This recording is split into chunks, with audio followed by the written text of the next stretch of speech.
माँ के प्रेम को याद करके बड़े बड़े लोग रोए। कन्हैया भी है ना, जब द्वारका चले गए थे तब कन्हैया बहुत रोए थे, बहुत रोए थे कन्हैया। रुक्मणी ने धीरे से आकर के कहा, ना क्या क्या तकलीफ है? कन्हैया जी आपको तकलीफ क्या है? पतिदेव क्या तकलीफ है? बोले माँ की याद आ रही है। इतनी रानियां बैठी है, माँ की याद क्यों आ रही है? बोले माँ शाम को मैं सोता था ना तो मेरी माँ मुझे दूध पिलाती थी।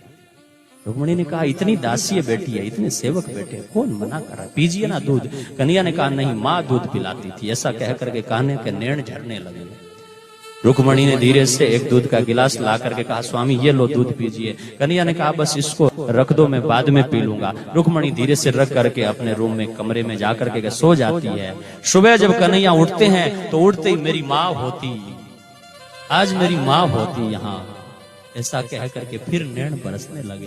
रुक्मणी ने कहा पतिदेव रात मैंने आपको दूध का गिलास दिया था, आप दूध के लिए तो रो रहे हो। कहा रुक्मणी यही तो फर्क है कि जब मैंने कहा मैं बाद में पी लूंगा तो तुम दूध का गिलास रख करके यहाँ से चली गई, और इसी जगह अगर मेरी माँ होती तो मैं 2 घंटे भी नहीं पीता तो वो बेटी इंतजार करती और बेटे को दूध पिला करके सोती है। माँ की करुणा।